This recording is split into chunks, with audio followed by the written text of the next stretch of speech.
నమస్కారం. నా పేరు డాక్టర్ పురు ధవన్ మరియు ఈరోజు స్టూడియోలో మేము హాట్ వాటర్ బాత్ గురించి మాట్లాడబోతున్నాము. తరచుగా మేము యూట్యూబ్‌లో చాలా వీడియోలను చూస్తాము. అక్కడ చూపించబడుతుంది. కిడ్నీ ఫిల్టర్‌ను మీరు నీటిలో పడుకోబెట్టండి. నీటి ట్రీట్మెంట్ 40 డిగ్రీల ఉష్ణోగ్రత ఉండాలి. మరియు దాంతో కిడ్నీ బాగుపడుతుంది. ఇలా జరిగితే ఎంత బాగుండేది కదా! డయాలిసిస్ సెంటర్ అవసరం ఉండేది కాదు. మనం ఇంట్లో ఒక బాత్‌టబ్ తీసుకుని, నీటిని నింపుకుని, ఒక థర్మామీటర్ పెట్టుకుని, 40 డిగ్రీల ఉష్ణోగ్రతకు తీసుకుని, మన కిడ్నీ సమస్యలు ముగిసిపోతాయి. ఇది ఎలా సాధ్యం అవుతుందో ఎప్పుడైనా ఆలోచించారా? మనం 40 డిగ్రీల ఉష్ణోగ్రతలో కూర్చుంటే దాని లాభాలు మరియు నష్టాలు మనకు తెలిసి ఉండాలి. మనకు ఏ లాభం కలుగుతుందో తెలుసుకోవాలి. మీరు కిడ్నీ కోసం వేడి నీటిలో కూర్చుంటే బేసిక్ ఫిజిక్స్‌తో ప్రారంభిద్దాం.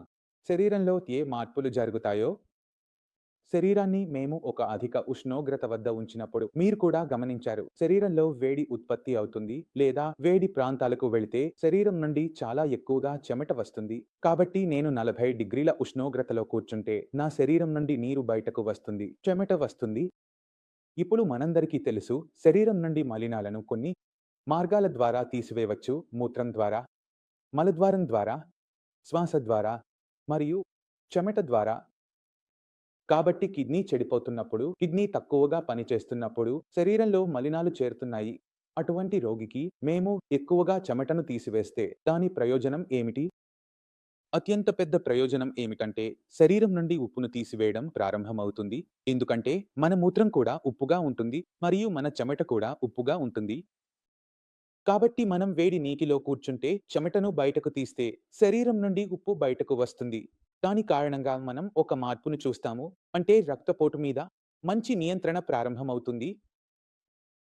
ఇప్పుడు చెమట బయటకు వస్తున్నప్పుడు, ఉప్పు బయటకు వెళ్తున్నప్పుడు మరో విషయం కూడా బయటకు వస్తుంది. అది నీరు. ఫిలిప్, శరీరంలో నీరు చేరుకుంటే అది కూడా బయటకు వస్తుంది. అందువల్ల ద్రవం యొక్క పరిమాణం తగ్గిపోతుంది. కాబట్టి ఈ 2 పెద్ద మార్పులు కనిపిస్తాయి. కానీ ఇవి మొత్తం రోజు కొనసాగుతాయా? జవాబు లేదు. పేషెంట్ ఆహారం తిన్నప్పుడు అందులో కొంచెం ఉప్పు ఉంటుంది. చెమట ద్వారా బయటకు వచ్చిన ఉప్పు ఆహారం ద్వారా శరీరంలోకి తిరిగి వెళ్తుంది. చెమట వల్ల తగ్గిన బీపీ ఆహారం తినడం ద్వారా తిరిగి పెరుగుతుంది. మొదటి సమస్య. రెండవ సమస్య, మీరు బయటకు తీసిన నీరు స్పష్టంగా 1 లీటర్ మాత్రమే బయటకు తీస్తారు. శరీరం నుండి నీరు లేదా ఉప్పు బయటకు తీస్తారు. తర్వాత 3, 4 గంటలలో అది తిరిగి అక్కడికే చేరుకుంటుంది మరియు ఫలితం ఏమిటంటే బీపీ తగ్గింది. తిరిగి వాపు తగ్గింది. 3, 4 గంటలలో మళ్ళీ తిరిగి వస్తుంది.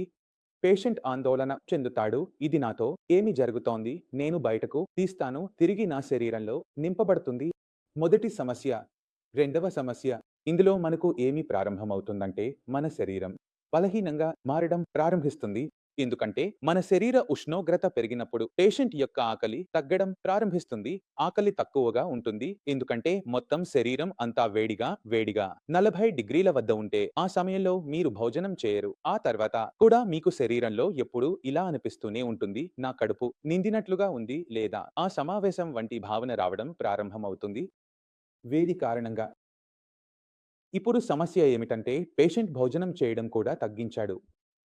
పేషెంట్‌లో బలహీనత రావడం ప్రారంభమైంది. కాబట్టి మన సమస్య పెరగడం ప్రారంభమవుతుంది.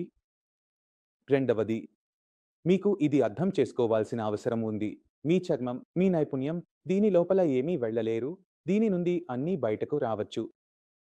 మీరు చెమటను బయటకు తీస్తున్నారు. అది బయటకు వస్తోంది. మీరు ఉదయం స్నానం చేస్తారు. వేడి నీటితో, చల్లని నీటితో ఎప్పుడైనా చూసారా? నీరు శరీరంలోకి వెళ్ళిపోయింది. బరువు పెరిగింది. మీరు స్నానం చేయడానికి వెళ్లారు. బరువు 7 కిలోలు బయటకు వచ్చింది. ఎప్పుడైనా 7 కిలోలు అయిందా? అలా ఎందుకు కాలేదు? ఎందుకంటే చర్మం ఒక దారిలో మాత్రమే ఉంటుంది. దాని నుండి వస్తువులు బయటకు రావచ్చు. లోపల కాదు. ఇప్పుడు నేను మీకు ఇది ఎందుకు చెబుతున్నానంటే ఇది ముఖ్యమైనది అవుతుంది. ఎందుకు? మీరు లోపలికి వెళ్ళడం లేదు కాబట్టి నీటిలో ఏదైనా మందు వేసినా కూడా అది శరీరంలోకి ప్రవేశించలేను. ఎందుకంటే చర్మం దాన్ని అనుమతించదు. కాబట్టి మనం అర్థం చేసుకోవలసిన అవసరం ఏమిటంటే మీరు వేడి నీటిలో కూర్చుంటే అది మీకు చాలా చిన్న సమయంలో, తాత్కాలికంగా, చిన్న చిన్న లక్షణాలలో సౌకర్యం ఇస్తుంది. ఇప్పుడు మనం చెమటను బయటకు తీస్తున్నప్పుడు ఏదైనా విధంగా వేడి నీటిలో కూర్చుని, వేడి గదిలో కూర్చుని, సౌనా తీసుకుని, చెమటతో పాటు మురికి కూడా బయటకు వస్తుంది. అందులో ఇంకొకటి ఉంటుంది. అది యూరియా. యూరియా అనేది మన లివర్ తయారు చేస్తుంది.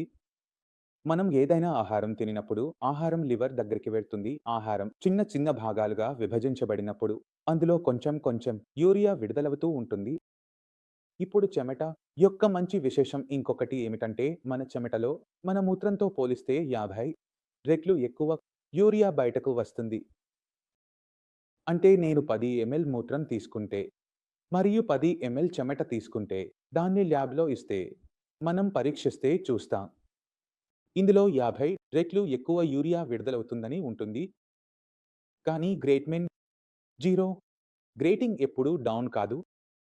ఇది ఎందుకో గుర్తుంచుకోవాలి. ఎందుకంటే మన యూరియా బయటకు రావచ్చు. మరియు ఈ కారణంగా మన చెమట దుర్వాసనగా ఉంటుంది కదా!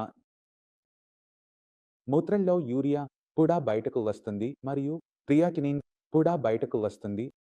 ఇప్పుడు సమస్యను అర్థం చేసుకోండి. నా కిడ్నీ 24 గంటలు 365 రోజులు కొంచెం కొంచెం పని చేస్తూనే ఉంటుంది. కొంచెం కొంచెం పని చేస్తూనే ఉంటుంది. చెమటతో రోజుకు 1 గంట తీసివేయగలను. ప్రతి 2 గంటలకు తీసివేయగలను.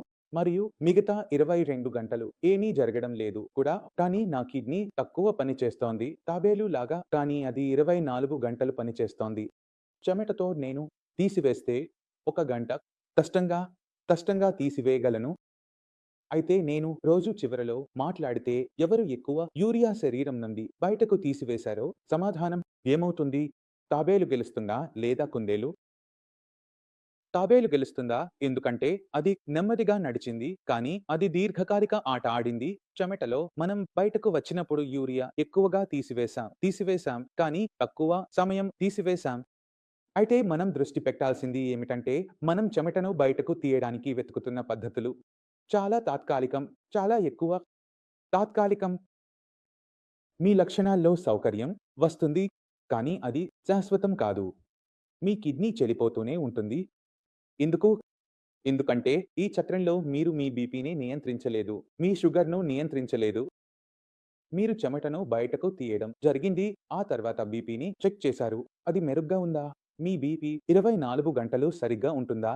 మొదటి ప్రశ్న మీ షుగర్ నియంత్రణలో ఉందా? ఇందులో ఏదైనా సమాధానం లేదు కదా! అయితే మీరు కూడా ఒప్పుకోండి. మీ బీపీ పెరిగినప్పుడు, మీ షుగర్ పెరిగినప్పుడు మీ కిడ్నీకి నష్టం కలుగుతుంది.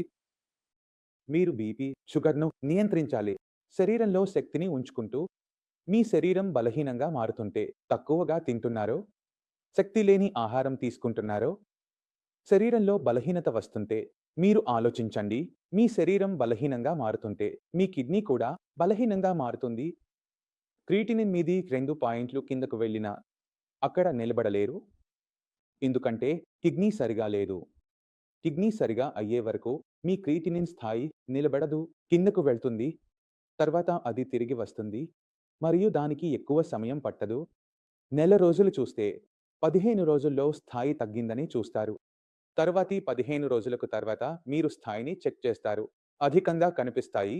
ఎందుకంటే మనం 24 గంటలు 365 రోజులు ఆగకుండా పనిచేసే యంత్రాంగాన్ని కలిగి ఉన్నాము. మన కచువ, మన కిడ్నీలు వాటిని మనం నిర్లక్ష్యం చేశాము. షార్ట్‌కట్లను వెతుకుతూ షార్ట్‌కట్లు చెడిపోవు. కానీ మీకు సరైన మార్గం ఏదో దానిని పట్టుకుని ఉంచాలి. మీరు మీ కిడ్నీపై పని చేస్తూనే ఉండాలి.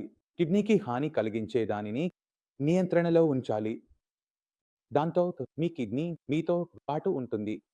మీరు ఏదైనా చికిత్స చేస్తుంటే, కిడ్నీని నిర్లక్ష్యం చేస్తుంటే బీపీ, షుగర్ పెంచి ఉంచారు. మీరు మందులు తీసుకుంటున్నారు, పని చేయడం లేదు. తీసుకుంటున్నారు కానీ బీపీ, షుగర్ నియంత్రణలోకి రాలేదు. ఏ కారణం అయినా మీ కిడ్నీకి రోజు నష్టం కలుగుతుంది. కొంచెం కొంచెం నష్టం కలుస్తూ కొన్ని నెలల్లో మీ కిడ్నీని పూర్తిగా చెడగొడుతుంది. అందువల్ల మీ శరీరాన్ని ముందుగా అర్థం చేసుకోవడం, ఆ తర్వాత వ్యాధిని అర్థం చేసుకోవడం, ఆ తర్వాత మీ శరీరం మెరుగ్గా పనిచేసేలా మరియు మీ కిడ్నీ మెరుగ్గా పనిచేసేలా ఒక మార్గాన్ని రూపొందించుకోవడం అవసరం. అందువల్ల ధ్యానం అనేది అత్యంత గొప్ప ఔషధం. కాబట్టి ఈరోజు మీ శరీరాన్ని అర్థం చేసుకోవడానికి ప్రయత్నించండి. ఈరోజు మీ కిడ్నీని అర్థం చేసుకోవడానికి ప్రయత్నించండి. మీ వ్యాధిని అర్థం చేసుకోవడానికి ప్రయత్నించండి. ఆ తర్వాత మీరు చేస్తున్న పని సరైనదా లేదా తప్పా అని ఆలోచించండి. ఈ వీడియో ద్వారా మీరు చాలా విషయాలు అర్థం చేసుకున్నారని నేను ఆశిస్తున్నాను. ఇంకా మీ మనసులో కొంచెం సందేహం ఉంటే మీరు వచ్చి కలవవచ్చు. డాక్టర్లతో మాట్లాడవచ్చు. ఇది చెప్పి నేను మీ అందరితో ముందుకు సాగాలని కోరుకుంటున్నాను. తదుపరి వీడియోలో కలుద్దాం. అప్పటి వరకు నమస్కారం.